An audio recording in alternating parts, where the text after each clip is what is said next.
Hello बच्चों, आप सभी का स्वागत है हमारे चैनल एनसीईआरटी ट्यूटोरियल के ऊपर। और यहाँ पर इस वीडियो में हम लोग पढ़ रहे हैं क्लास 10 के सिविक्स के चैप्टर नंबर 1 को, जिसका नाम है पावर शेयरिंग।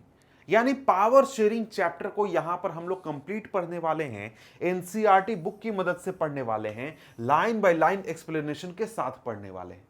और यहां पर जो हमारा ये किताब है, ये बुक है, ये नया वाला एनसीईआरटी है, नए सिलेबस के आधार पर, नए सेशन के आधार पर 2022 23 24 के आधार पर, ठीक है। और एक और चीज बता दूं कि देखिए भैया, हम लोग कर रहे हैं एनसीईआरटी फाउंडेशन सीरीज। इसमें कि आपको एसएसटी और साइंस के सारे चैप्टर्स एनसीईआरटी से लाइन में लाइन एक्सप्लेनेशन के साथ मिल जाएंगे।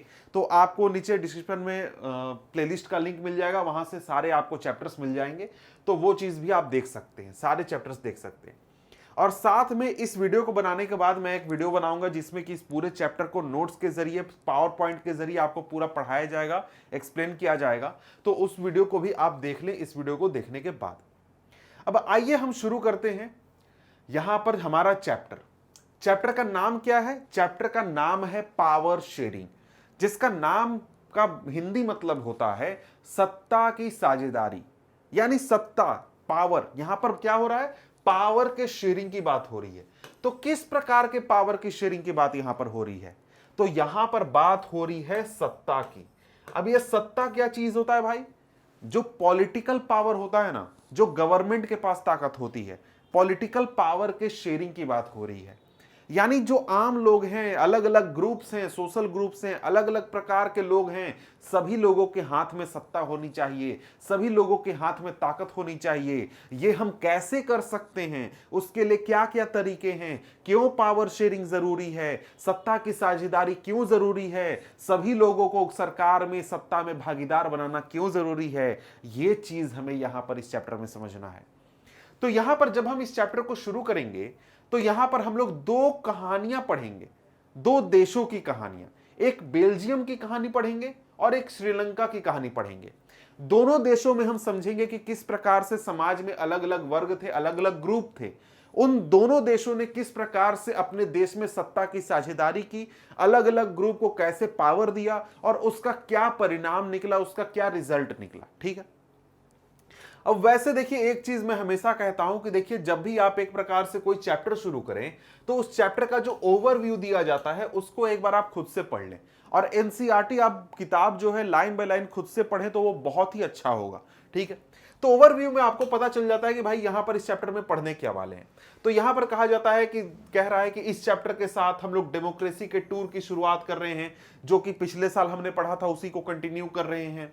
अब यहां पर आगे कहता है कि यहां पर हम लोग पावर शेयरिंग की बात करेंगे। ये चैप्टर और अगला चैप्टर हमारा पावर शेयरिंग को डील करेगा। हम लोग दो स्टोरीज पढ़ेंगे बेल्जियम और श्रीलंका की, वहां से ये चीजें हम समझेंगे। तो आप इसको खुद से पढ़ लें। अब यहां पर आगे बढ़ते हैं। टॉपिक क्या हमारा? टॉपिक है बेल्जियम एंड श्रीलंका। तो भाई देखो, दोनों देशों की हम बात कर रहे हैं, बेल्जियम की और श्रीलंका की। पहले दोनों देशों के बारे में जान तो लो कि दोनों देश हैं कहां पे। बेल्जियम की बात करते हैं तो बेल्जियम एक देश है यूरोप में, ठीक है। अब बेल्जियम की बात करें तो बेल्जियम है यूरोप में, लेकिन श्रीलंका जो देश है, श्रीलंका हमारा पड़ोसी है। तमिलनाडु जो राज्य है उसके बिल्कुल बगल में है। यानी जब भी आप भारत का नक्शा देखते हैं तो आपको साथ में श्रीलंका भी दिखता है, तो आपको पता होगा कि श्रीलंका कहां है। अब यहां पर बात आ जाती है बेल्जियम की। ऐसे मैं बोल दूंगा यूरोप में है तो आपको समझ में नहीं आएगा। नक्शा जरा सा देख लेते हैं। तो यहां पर ये जो नक्शा देख रहे हैं ये है बेल्जियम का नक्शा। अब ये बेल्जियम आपको पता नहीं चल रहा होगा, इसलिए मैं इसको जरा सा जूम आउट करता हूं। तो देखिए, ये है यूरोप। यूरोप में यहां पर आपको फ्रांस दिख रहा है, यहां पर जर्मनी दिख रहा है, यहां पर नीदरलैंड है, और इसी के बीच में यहां पर है ये बेल्जियम देश। इसी बेल्जियम देश की यहां पर हम लोग बात कर रहे हैं। इसको जरा सा मार्क कर देते हैं। अब देखिए, यहां पर बेल्जियम देश से आपको पहला जो क्वेश्चन बनता है, जो कि आपको यहां मैप से आपको समझना है, वो ये है कि बेल्जियम देश के पड़ोसी कौन कौन से हैं। तो भाई देख लो, यहां पर जो बेल्जियम है इसके 4 पड़ोसी हैं। मतलब 4 देश हैं जो कि बेल्जियम के बिल्कुल पड़ोस में हैं। जैसे हमारा पड़ोसी पाकिस्तान है, उसी प्रकार से बेल्जियम के भी कुछ पड़ोसी देश हैं। अब यहां पर इनको जरा सा मैं हाईलाइट कर देता हूं। यहां देखिए है बेल्जियम, बेल्जियम के इधर है फ्रांस, पहला पड़ोसी फ्रांस, दूसरा पड़ोसी जर्मनी, तीसरा पड़ोसी यहां पर नीदरलैंड्स और चौथा एक छोटा सा देश है लग्जमबर्ग। ये 4 पड़ोसी हैं किसके? बेल्जियम के। ये आपको ध्यान रखना है क्योंकि ये क्वेश्चन पूछता है, आपको ऑप्शन दे देगा, पूछ देगा कि इनमें से कौन सा बेल्जियम का पड़ोसी नहीं है। इसलिए ये चीज आप ध्यान रखें कि 4 पड़ोसी हैं, कौन कौन से? फ्रांस, जर्मनी, लग्जमबर्ग और नीदरलैंड्स। ठीक है, ये क्लियर है। अब इसके बाद हम लोग चलते हैं अपने एनसीईआरटी में और क्या करते हैं, लाइन बाय लाइन एक प्रकार से एक्सप्लेनेशन पढ़ते हैं। तो यहां पर है हमारा सबसे पहली बात, बेल्जियम और श्रीलंका के बारे में जानकारी हम देख रहे हैं, वहां के देश के बारे में समझ रहे हैं। तो बेल्जियम की बात करते हैं। तो बेल्जियम के बारे में कहता है कि Belgium is a small country in Europe, smaller in area than the state of Haryana. Haryana जितना बड़ा राज्य है ना, उससे भी छोटा देश है हमारा बेल्जियम। ठीक है। It has borders with France, Netherlands, Germany and Luxembourg. यहां से पहला क्वेश्चन क्या बनेगा, यहां से क्वेश्चन आपको 1 मार्क्स का बनेगा, एमसीक्यू टाइप भी पूछ सकता है या फिर सिंपल भी पूछ सकता है कि भाई कौन सा देश पड़ोसी है या फिर कौन सा देश पड़ोसी नहीं है। तो चारों पड़ोसी के नाम आपको ध्यान में रखने हैं। ठीक है, आगे बढ़ते हैं। तो आगे कहता है कि it has a population of a little over 1 crore, about half the population of Haryana. Haryana की जितनी आबादी है उसकी आधी, लगभग आधी आबादी किसकी है? बेल्जियम की आबादी है। ठीक है, लगभग 1 करोड़ आबादी है। ठीक है, इसके बाद कहता है कि the ethnic composition of this small country is very complex. अब ये एथनिक क्या होता है? ये एक प्रकार से इसको हम कह सकते हैं जातीय संरचना। अब जातीय संरचना कहने का यह मतलब नहीं होता है कि हमारे देश में जो जाति होती है हम उसकी बात कर रहे हैं, नहीं। ये एक प्रकार से ग्रुप, सोशल ग्रुप की बात हो रही है कि लोग देखिए जैसे हम लोग बात करें कि हिंदी बोलने वाले लोग जितने भी हैं इंडिया में, उनका एक क्या होगा, वो एक एथनिक ग्रुप हो जाएंगे। तमिल बोलने वाले लोग एक एथनिक ग्रुप हो जाएंगे। इसी प्रकार से हिंदू धर्म वाले एक एथनिक ग्रुप हो जाएंगे, मुस्लिम धर्म वाले एक एथनिक ग्रुप हो जाएंगे। इसको हिंदी में शब्द यूज किया जाता है जातीय संरचना, लेकिन यह किसी भी सोशल ग्रुप की बात करती है।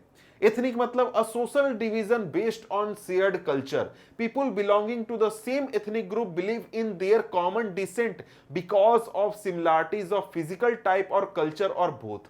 यानी कि एक ऐसा सोशल ग्रुप जो कि एक कॉमन आइडेंटिटी लेकर चलता है, चाहे वो कल्चर के रूप में हो, चाहे वो फिजिकल लुक के रूप में हो, या फिर एक प्रकार से किसी लैंग्वेज के रूप में, धर्म के रूप में, किसी भी रूप में हो सकता है।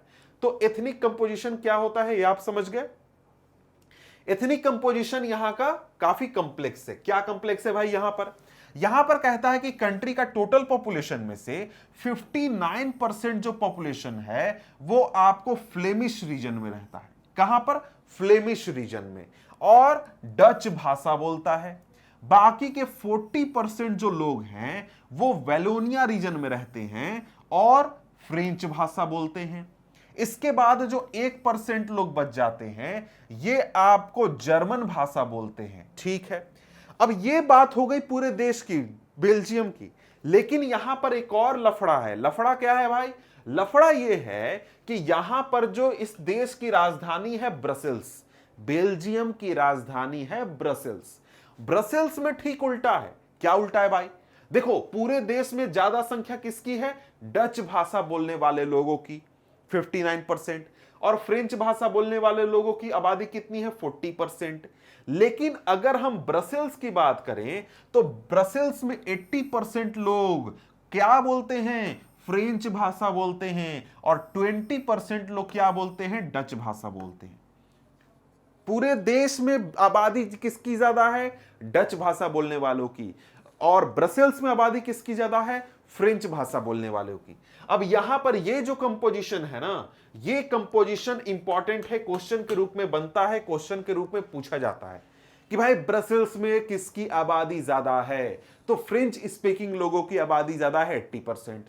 पूरे देश में, पूरे बेल्जियम में आबादी किसकी ज्यादा है? तो डच स्पीकिंग लोगों की आबादी ज्यादा है। कितनी है? 59%। अब देखिए यहां पर आपको एक और कंसेप्ट है जो कि क्लियर नहीं हुआ होगा, वो है वेलोनिया और फ्लेमिश रीजन का कंसेप्ट। कि ये क्या है भाई? फ्लेमिश रीजन क्या है, वेलोनिया रीजन क्या है? तो यहां आइए, यहां देखिए, यहां पर आप क्या देख रहे हैं? ये जो आप पीला और लाल देख रहे हैं, ये पूरा है आपका बेल्जियम। ये पूरा बेल्जियम का नक्शा है। अब इस बेल्जियम के नक्शे में एक पीला रीजन है और एक लाल रीजन है। जो पीला वाला रीजन है, ये है फ्लेमिश रीजन। कौन सा रीजन है भाई? ये है फ्लेमिश रीजन। Flemish region. अब फ्लेमिश रीजन में कौन रहता है? डच भाषा बोलने वाले लोग रहते हैं। डच भाषा बोलने वाले लोग इस फ्लेमिश रीजन में रहते हैं, ठीक है। और ये लाल वाला रीजन जो है, यहां कौन कौन सा ये रीजन है? ये है वेलोनिया रीजन। वेलोनिया रीजन ये है। और यहां पर कौन रहते हैं? यहां पर आपको फ्रेंच स्पीकिंग रहते हैं, फ्रेंच भाषा बोलने वाले लोग रहते हैं। अब यहां पर देखिए, ये जो रीजन है ना, यहां पर ये वाला रीजन, यहां पर आपको जर्मन स्पीकिंग रहते हैं। अब देखिए यहां पर अब ऐसे दिखाया जा रहा है कि यहां पर रहते हैं, लेकिन यह नहीं है कि सिर्फ फ्रेंच स्पीकिंग यहीं रहेंगे, यहां नहीं रहेंगे, ऐसी बात नहीं है। हाँ, यहां पर यह है कि लोग अब ज्यादातर यहां रहते हैं, फ्रेंच स्पीकिंग यहां भी जा सकता है, डच स्पीकिंग यहां भी आ सकता है, ऐसा हो सकता है, उसमें कोई पाबंदी नहीं है, समझ गए। बस यहां पर है कि ज्यादा संख्या में लोग इधर रहते हैं। जैसे हम लोग बोल देते हैं ना कि भाई देखो, हिंदी स्पीकिंग कहां, हिंदी भाषा बोलने वाले लोग कहां रहते हैं? नॉर्थ इंडिया में रहते हैं, यूपी में रहते हैं, बिहार में रहते हैं। और तमिल भाषा बोलने वाले लोग तमिलनाडु में रहते हैं। लेकिन इसका यह थोड़ी मतलब है कि तमिलनाडु का जो तमिल बोलने वाला व्यक्ति है वो दूसरे इलाके में नहीं जा सकता है या फिर आ नहीं सकता है। ये तो होता है ना। वही चीज है कि इस इलाके में कौन रहता है? फ्लेमिश रीजन में डच स्पीकिंग, इस इलाके में वेलोनिया रीजन है, फ्रेंच स्पीकिंग, यहां पर जर्मन स्पीकिंग। अब ये चीज तो हो गई। अब इसके बाद एक और रीजन आपको एक और कलर में दिख रहा होगा। ऑरेंज कलर में एक छोटा सा डॉट आपको दिख रहा है। ये डॉट यहां पर है। ये डॉट क्या है भाई? ये है राजधानी देश की। कौन सी? ब्रसेल्स। ब्रसेल्स क्या है? आपका कैपिटल रीजन है, देश का कैपिटल रीजन। यहां पर हमने क्या देखा कि यहां पर 80% कौन रहता है? French speaking. 20% कौन रहता है? Dutch speaking. ये हमने देख लिया। तो पूरे देश का कंपोजिशन आपको समझ में आ गया। क्या कंपोजिशन समझ में आया? यूरोप का एक देश है, हरियाणा से भी छोटा है, अब लगभग 1 करोड़ आबादी है। 59% डच स्पीकिंग है जो कि फ्लेमिश रीजन में रहते हैं, 40% वेलोनिया रीजन में रहते हैं फ्रेंच स्पीकिंग, और 1% जर्मन स्पीकिंग लोग हैं, ठीक है। अब देश की राजधानी है ब्रसेल्स। ब्रसेल्स में 80% फ्रेंच स्पीकिंग रहते हैं और 20% डच स्पीकिंग रहते हैं। क्लियर हो गया? तो यहीं से आपको क्वेश्चन कई सारे 1 मार्क्स के बन जाते हैं। सबसे पहला बात, देश में आबादी किसकी ज्यादा है? तो देश में आबादी डच स्पीकिंग लोगों की ज्यादा है। ब्रसेल्स में आबादी किसकी ज्यादा है? तो फ्रेंच स्पीकिंग लोगों की आबादी ज्यादा है। मतलब क्या हुआ? डच स्पीकिंग पूरे देश में मेजोरिटी में है, लेकिन ब्रसेल्स में माइनॉरिटी में है। यह चीज आप ध्यान रखिएगा, यहां से पॉइंट्स बनते हैं, ठीक है। अब यहां पर आगे बढ़ते हैं। तो हम लोगों ने एक प्रकार से समझ लिया यहां पर कि भैया देखो कंपोजिशन क्या है। अब भाई देखो, देश में अलग अलग समूह के अलग अलग जातीय के लोग रह रहे हैं, तो उनके बीच में थोड़ा लफड़ा भी हो सकता है, झगड़ा वगैरह भी हो सकता है। हमारे देश में भी कई बार हो जाता है, ठीक है। तो यहां पर भी ऐसा ही हुआ था। आज नहीं, आज के कई साल पहले हुआ था। तो कहता कि the minority French speaking community was relatively rich and powerful. जो फ्रेंच भाषा बोलने वाले लोग हैं वो संख्या में तो कम है, लेकिन पहले से हमेशा से वो लोग ज्यादा अमीर रहे हैं और ज्यादा संपन्न रहे हैं, और उनके पास पॉलिटिकल पावर भी ज्यादा रही है। This was resented by the Dutch speaking community who got the benefit of economic development and education much later. अब यहां पर देखिए, फ्रेंच लोगों के पास पावर भी ज्यादा है, पैसा भी ज्यादा है, अच्छे से वो जीवन जी रहे हैं, लैविश जीवन जी रहे हैं। तो डच स्पीकिंग जो लोग थे, उनको ये देखकर ये चीज देखना पसंद नहीं था। उनको ये देखकर थोड़ा जलन टाइप का होता था कि भाई देखो, हमारे पास पैसा नहीं है, हम लोग गरीब हैं, तुम लोग बहुत अमीर हो, क्यों अमीर हो, हम लोग क्यों गरीब हैं, हमारे पास पॉलिटिकल पावर भी होना चाहिए, पैसा भी होना चाहिए, सब चीज होना चाहिए। तो यहां पर जो डच स्पीकिंग लोग हैं, उनकी जिंदगी बाद में सुधरी। पहले से फ्रेंच लोग ज्यादा अमीर थे, ज्यादा सक्सेसफुल थे, ज्यादा उनके पास पैसा था। अब यहां पर इस चीज की वजह से कि भाई फ्रेंच लोगों के पास ज्यादा पैसा है, डच लोगों के पास कम पैसा है, फ्रेंच लोग ज्यादा पावरफुल हैं, डच लोग कम पावरफुल हैं, इस चीज की वजह से दोनों कम्युनिटीज में झगड़ा भी हुआ था। झगड़ा मतलब ऐसा नहीं, मारपीट वाला नहीं, मारपीट हुआ होगा लेकिन यहां पर हमें नहीं पढ़ना है। मतलब कि this led to tensions between the Dutch speaking and French speaking communities during 1950s and 1960s। इस चीज की वजह से फ्रेंच भाषा और डच भाषा बोलने वाले लोगों के बीच में टेंशन था। टेंशन मतलब क्या? मतलब कि फ्रेंच भाषा बोलने वाला है, इसको तो बता के रहेंगे, इसको सबक सिखा के रहेंगे, इस प्रकार का टेंशन, एकदम मतलब दुश्मनी टाइप का, एकदम एकदम सामने से देख के तुमको तो बता देंगे, इस प्रकार से होता है ना।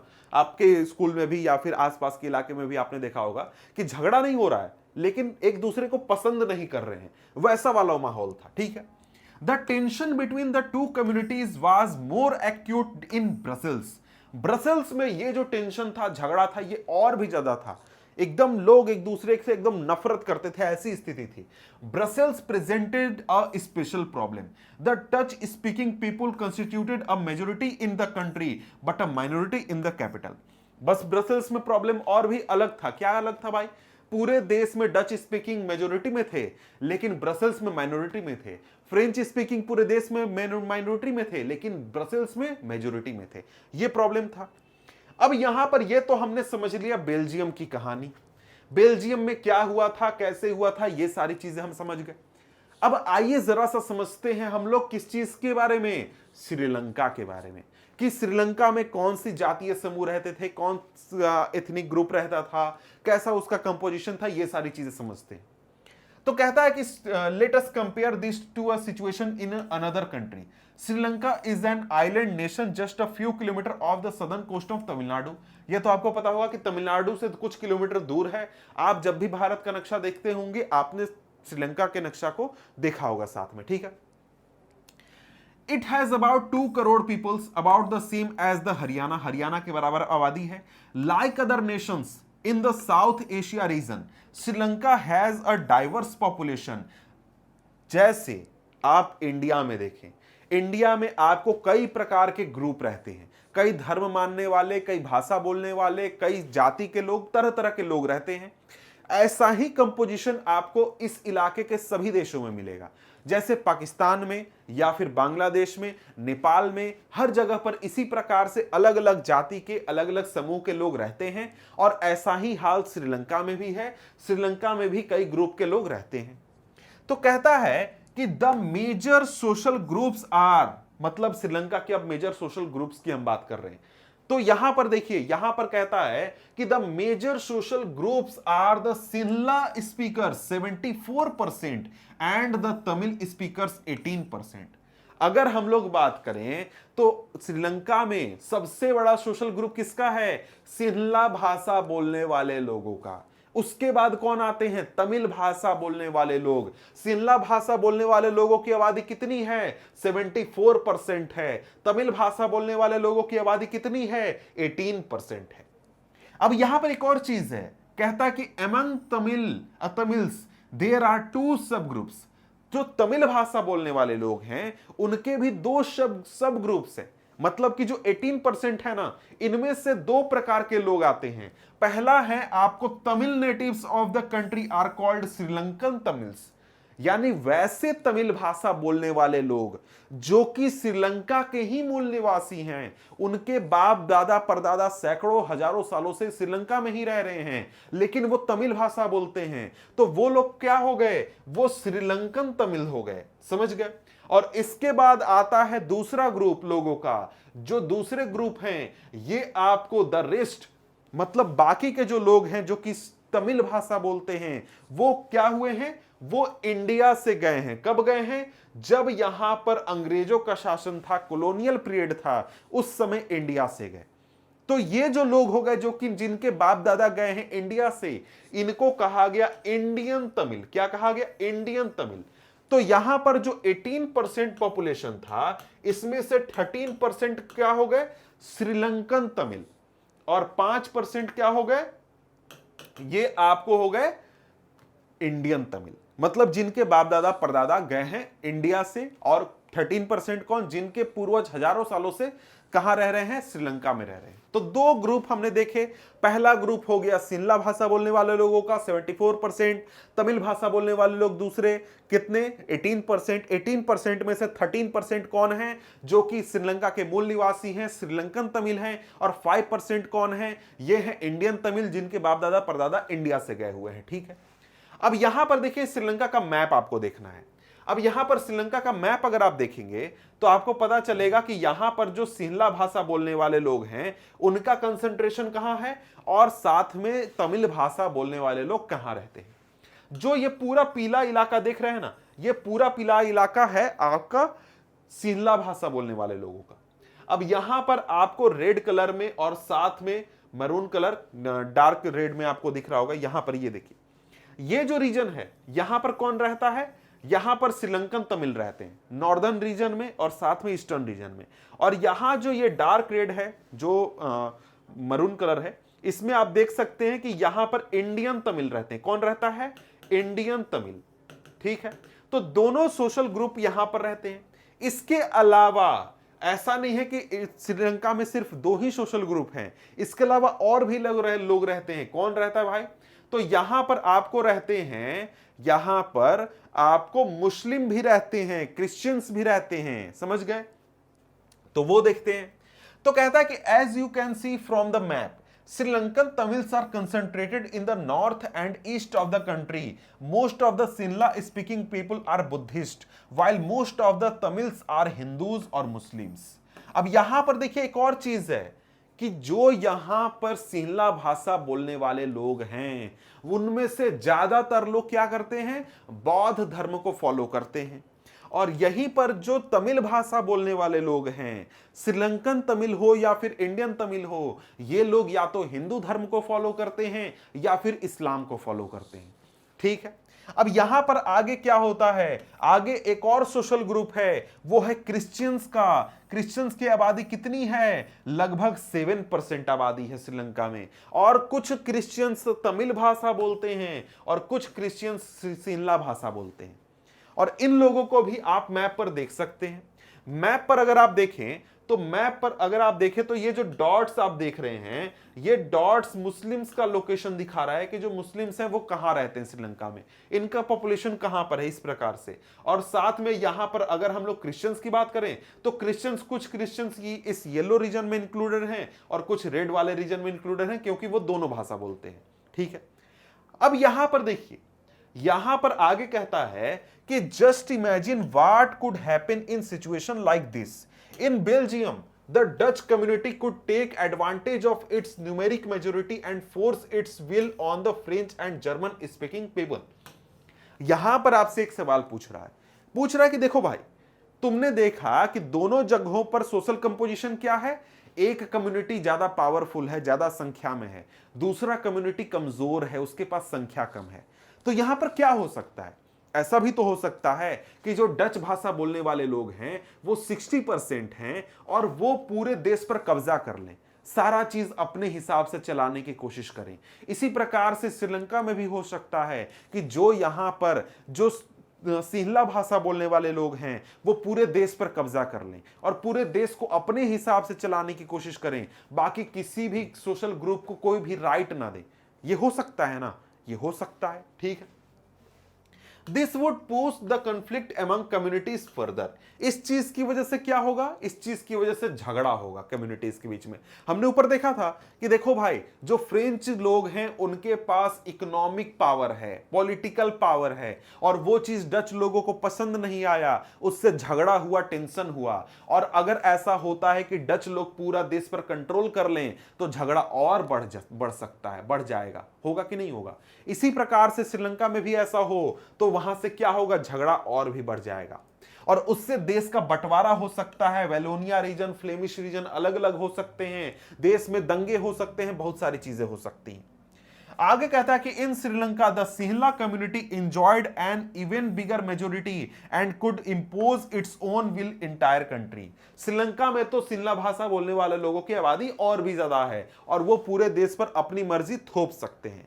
तो यहां पर अब हमें समझना है, अब हमें पढ़ना है कि देखो दोनों देशों में क्या है, सोशल डिवीजन है, कई सारे सोशल ग्रुप्स रहते हैं एक ही देश में। तो इन देशों ने किस प्रकार से इस प्रॉब्लम को टैकल किया, कैसे इस प्रॉब्लम में जाकर कैसे इसका सॉल्यूशन निकाला, पावर शेयरिंग हुआ या फिर नहीं हुआ, हुआ तो कैसे हुआ, ये सारी चीजें हमें समझनी है। और उसके बाद हम एक प्रकार से आगे निष्कर्ष पर पहुंचेंगे कि पावर शेयरिंग क्यों जरूरी है, उसका क्या फायदा है, क्यों कैसे किया जाता है, फॉर्म्स ऑफ पावर शेयरिंग क्या है, ये सारी चीजें आगे पढ़ेंगे। तो हमारे सामने आ जाता है टॉपिक मेजोरिटेरियनिज्म इन श्रीलंका, यानी श्रीलंका में बहुसंख्यकवाद। तो श्रीलंका की अगर बात करें तो श्रीलंका जो देश है उसको आजादी मिली थी 1948 में। मतलब जिस साल इंडिया आजाद हुआ था उसके अगले साल कौन आजाद हुआ था? श्रीलंका आजाद हुआ था। जैसे इंडिया गुलाम था वैसे श्रीलंका भी गुलाम था, ठीक है। अब यहां पर देखिए, जब श्रीलंका आजाद हुआ तो यहां पर फिर बात आई कि भाई देश कैसे चलेगा। देश चलाने के लिए संविधान बनाना है, नियम कानून बनाने हैं, पूरा सरकार बनाना है, पूरा प्रोसेस किया गया जैसा इंडिया में हुआ था। इंडिया में भी संविधान बना, सरकार बनी, चुनाव हुए, बहुत सारी चीजें हुए। लेकिन यहां पर क्या हुआ था श्रीलंका में कि श्रीलंका में जो सिंहला कम्युनिटी के लोग थे, मतलब सिंहला भाषा बोलने वाले जो लीडर्स थे, उन्होंने तय किया कि हमारी जो सरकार बनेगी, श्रीलंका में जो सरकार बनेगी और चलेगी, वो मेजोरिटी के आधार पर चलेगी। मतलब कि सिंहला भाषा बोलने वाले लोगों की संख्या ज्यादा है, इसलिए सारे नियम कानून उनको फेवर किए जाएंगे, उनके हिसाब से बनेंगे। बाकी जो तमिल भाषा बोलने वाले लोग हैं उनको अहमियत नहीं दी जाएगी। समझ गए? तो यहां पर क्या हुआ, इसके बाद जब चुनाव हुए, जब वहां पर सरकार बनी, तो जो डेमोक्रेटिकली इलेक्टेड गवर्नमेंट बनी उसने कई सारे मेजोरिटेरियन मेजर्स लिए ताकि सिंहला सुप्रीमेसी को स्थापित किया जा सके। मतलब कई सारे ऐसे बहुसंख्यकवाद डिसीजन लिए कि ताकि वहां पर जो सिंहला भाषा बोलने वाले लोग हैं, सिंहला जो कम्युनिटी है, उनको फेवर किया जाए। बाकी जो तमिल भाषा बोलने वाले लोग हैं या फिर जो मुस्लिम्स हैं या फिर जो क्रिश्चियंस हैं उनके साथ भेदभाव हो, ऐसा वहां पर कई सारे सरकार द्वारा डिसीजन लिए गए। मतलब क्या हुआ, मतलब कि सिंहला भाषा बोलने वाले लोगों की सरकार बन गई और वहां पर बाकी कम्युनिटीज के साथ भेदभाव होना शुरू हो गया वहीं से, क्योंकि शुरुआत से ही वहां पर लीडर्स ने ऐसा ही सरकार बनाने का या फिर ऐसे ही सरकार चलाने का डिसीजन लिया था।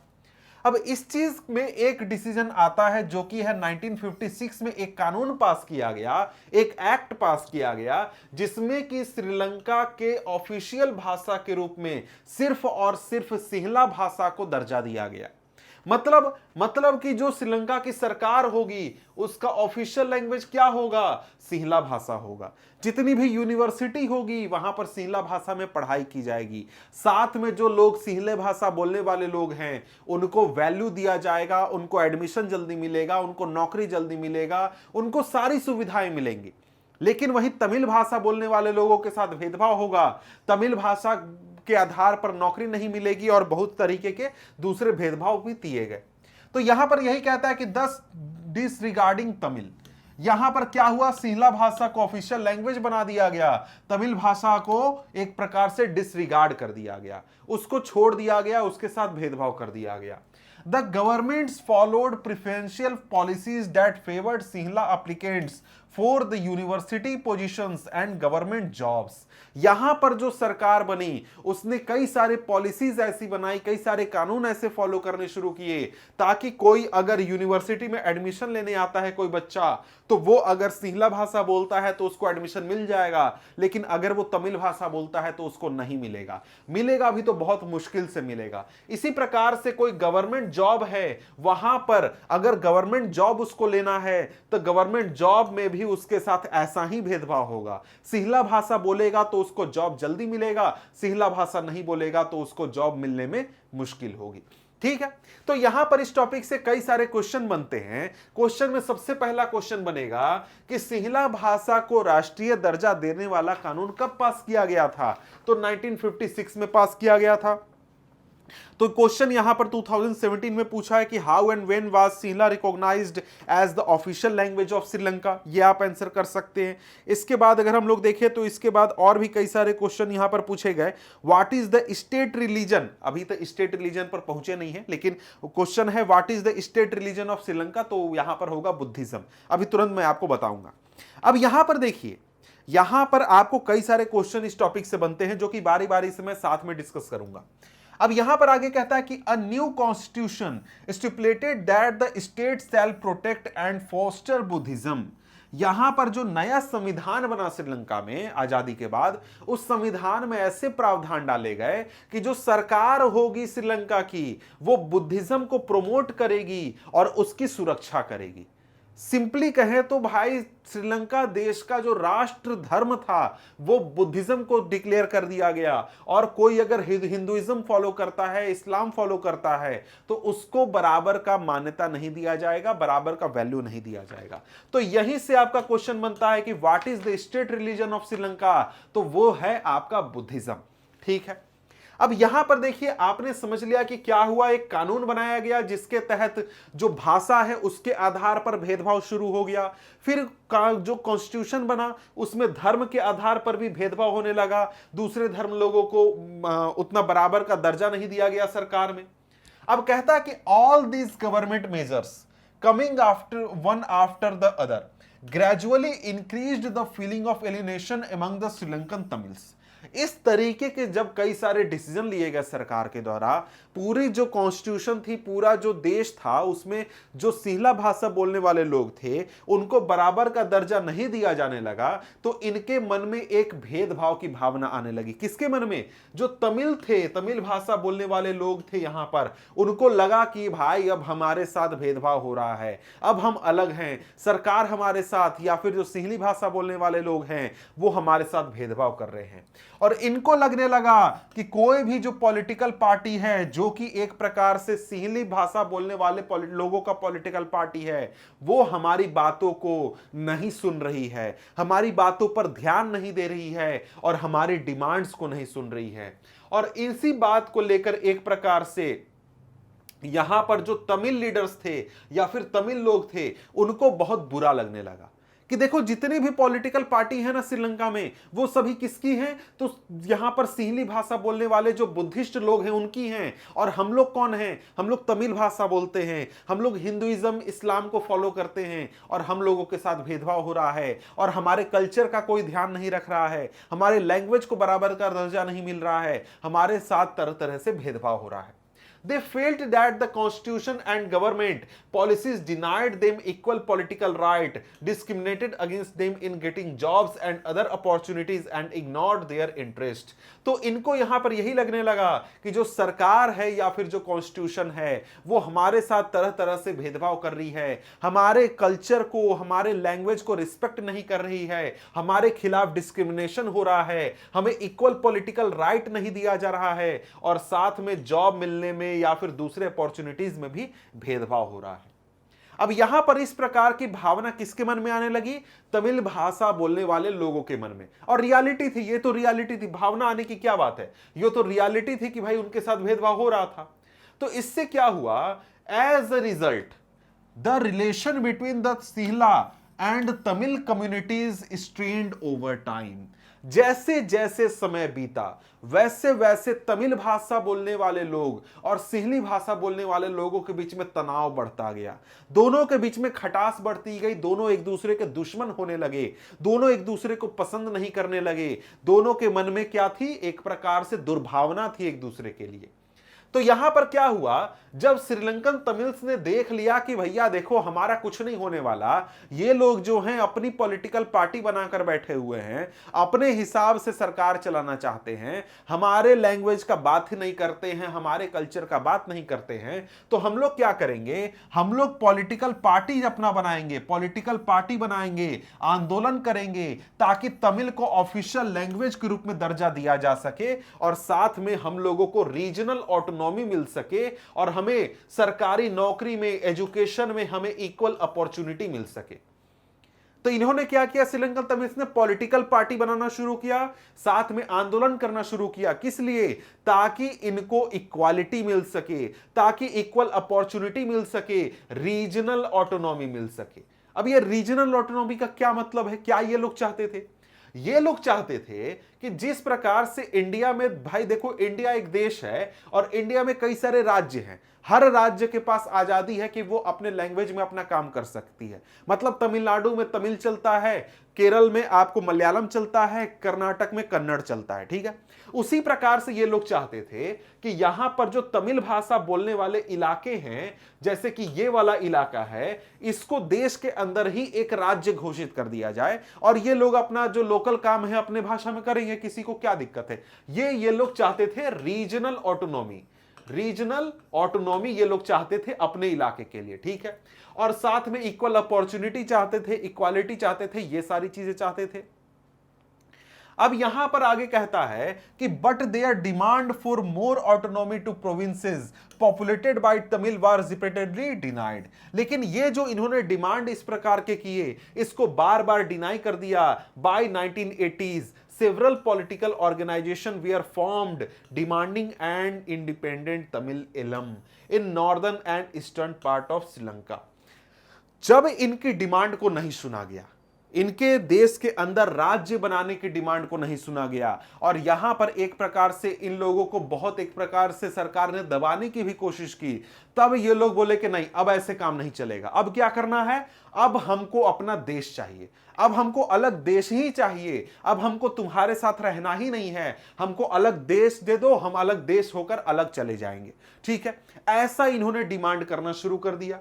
अब यहां पर क्या हुआ, इसकी वजह से जो दोनों कम्युनिटीज थी, यानी जो सिंहला कम्युनिटी थी और जो यहां पर तमिल लोगों की कम्युनिटी थी, दोनों के बीच में झगड़े शुरू हो गए और यहां पर कॉन्फ्लिक्ट शुरू हो गया बहुत बड़े स्तर पर। और इसकी वजह से पूरे देश में सिविल वार शुरू हो गया, देश में गृह युद्ध शुरू हो गया। गृह युद्ध यानी कि सिविल वार क्या होता है, जब देश के अंदर ही दो ग्रुप या फिर दो से ज्यादा ग्रुप आपस में ही फाइट करने लगते हैं, उस देश के निवासी ही आपस में फाइट करने लगते हैं, तो उसको सिविल वार कहा जाता है। और इस सिविल वार की वजह से हजारों की संख्या में लोग मारे गए, वो सिंहला लोग भी मारे गए, साथ में तमिल लोग भी मारे गए और साथ में बहुत बड़ी संख्या में फैमिलीज को देश छोड़ना पड़ा, दूसरे देशों में जाकर रिफ्यूजी के रूप में रहना पड़ा, उनकी रोजी रोटी चली गई, उनका पूरा परिवार एक प्रकार से देश छोड़कर दूसरे जगह गया और एक तरीके से पूरा सब चीज उजड़ गया। तो कहता है कि you have read chapter 1 of economics text book class 10th, ठीक है। About Sri Lankan, you have read about Sri Lankan excellent record of economic development, education and health, but the civil war has caused a terrible setback to the social, cultural and economic life of the country. It ended in 2009। 2009 में जाकर civil वार खत्म हुआ, जब एक प्रकार से दोनों groups के बीच में एक समझौता हुआ, समझ गए। तो ये एक प्रकार से स्थिति हुई श्रीलंका की। क्यों श्रीलंका की ऐसी स्थिति हुई, क्योंकि श्रीलंका की सरकार ने मेजोरिटेरियन पॉलिसीज अपनाई थी, इक्वालिटी का अधिकार लोगों को नहीं दिया था, बराबर का दर्जा नहीं दिया था। अब यहां पर कई सारे क्वेश्चन उठते हैं जो कि प्रीवियस ईयर्स में पूछे गए हैं। जैसे एक क्वेश्चन बनेगा 3 मार्क्स में पूछा गया है 2017 में, explain any 3 consequences of majoritarian policies adopted by the Sri Lankan government. क्या 3 एक प्रकार से उसके मेजोरिटेरियन पॉलिसीज के 3 क्या असर हुए। पहला असर हुआ कि जो तमिल लोग थे उनको एलिनेटेड फील होने लगा, इसके साथ ही यहां पर जो तमिल हैं उनको उनके साथ डिस्क्रिमिनेशन होना शुरू हो गया, साथ में आगे चलकर सिविल वार हुआ, ये भी आप लिख सकते हैं। लोगों के एक प्रकार से आपको क्या हुआ, लोगों के साथ डिस्क्रिमिनेशन हुआ, लोगों की मौत हुई, बहुत सारी चीजें आप पॉइंट उठाकर लिख सकते हैं। अब इसके बाद यहां पर आगे बढ़े तो आगे और भी क्वेश्चन बनते हैं। तो यहां पर आपको क्वेश्चन बनता है कि mention any 3 demands of Sri Lankan Tamil. Sri Lankan Tamils के क्या डिमांड थे, आप आसानी से यहां लिख सकते हैं 3 डिमांड्स, कि वो लोग इक्वालिटी चाहते थे, वो लोग पॉलिटिकल राइट चाहते थे, पॉलिटिकल इक्वालिटी चाहते थे, इक्वालिटी ऑफ अपॉर्चुनिटी चाहते थे, रीजनल फ्रीडम चाहते थे, रीजनल ऑटोनॉमी चाहते थे, ये सारी चीजें लिख सकते हैं। Explain any 3 consequences of the majoritarian policies adopted by Sri Lankan government, वो तो आपने एक प्रकार से देख लिया। इसके बाद और भी है, जैसे describe any 3 majoritarian measures adopted by Sri Lankan government, क्या क्या स्टेप्स उठाए गए थे मेजोरिटेरियन, ये लिख सकते हैं। इसके अलावा इसको अलग तरीके से पूछ सकता है, why did the Sri Lankan Tamils feel alienated in spite of their long stay in Sri Lanka. तो यहां पर ये कुछ बेसिक क्वेश्चन बनते हैं, इसी प्रकार के क्वेश्चन बनेंगे, उनका वर्ड्स वगैरह चेंज कर देगा, ठीक है। अब इसके बाद हम लोग आगे बढ़ते हैं। आगे हमारे सामने टॉपिक क्या है? टॉपिक है एकोमोडेशन इन बेल्जियम। हमने देखा कि भाई देखो श्रीलंका में क्या है, अलग अलग ग्रुप्स थे, सोशल डिवीजन था, मतलब कि कई सारे एथनिक ग्रुप्स वहां पर रह रहे थे। वहां की सरकार ने, वहां के जो लीडर्स थे, उन्होंने किस प्रकार से सिचुएशन को हैंडल किया, उसका क्या रिजल्ट हुआ। अब हम आइए देखते हैं बेल्जियम के बारे में। बेल्जियम के बारे में भी हमने समझा कि भैया देखो बेल्जियम में क्या है, सोशल डिवीजन है, कई सारे सोशल ग्रुप रह रहे हैं और उनके बीच में भी टेंशन है। अब यहां पर बेल्जियम के लीडर्स ने कैसे इस प्रॉब्लम को सॉल्व किया, कैसे सिचुएशन को हैंडल किया, ये चीज यहां पर हमें समझना है। तो यहां पर कहता है कि the Belgian leaders took a different path. They recognised the existence of regional differences and cultural diversities. यहां पर जो बेल्जियम के लीडर्स थे वो थोड़े समझदार थे, उन्होंने सिचुएशन को अलग तरीके से हैंडल किया। कैसे हैंडल किया? इन्होंने माना कि देखो भैया, कहीं भी समाज में, किसी भी दुनिया में समाज में अलग अलग एथनिक ग्रुप के लोग एक साथ रहते हैं, इसके अलावा रीजनल डिफरेंसेस भी होते हैं कई बार, ये इन्होंने स्वीकार किया। और इस चीज को ध्यान में रखते हुए इन्होंने 1970 से 1993 के बीच में इन्होंने अपने कॉन्स्टिट्यूशन को 4 बार अमेंड किया, 4 बार उसमें चेंजेस किए, ताकि इस प्रकार से संविधान में सुधार किया जा सके, ताकि देश में सभी व्यक्ति साथ में रह सकें और किसी को भी एक प्रकार से एलिनेटेड फील ना हो। 4 बार कॉन्स्टिट्यूशन में चेंजेस किए गए, संविधान में सुधार किए गए, सभी लोगों को साथ में रखने के लिए, इक्वालिटी देने के लिए, फ्रेटर्निटी रखने के लिए। ठीक है, the arrangement they worked out is different from any other country and is very innovative. अब यहां पर अलग अलग कम्युनिटीज को साथ रखने के लिए, एक साथ जोड़े रखने के लिए यहां पर जो बेल्जियम में पूरा सरकार का फॉर्म बनाया गया, जो यहां पर सिस्टम बनाया गया, वो दुनिया में सबसे अलग है और ये एक प्रकार से काफी सक्सेसफुल भी रहा है। ठीक है, तो यहां पर आपको बेल्जियम मॉडल के कुछ आपको पॉइंट्स समझने हैं। अब यहां पर पॉइंट्स आइए देखते हैं।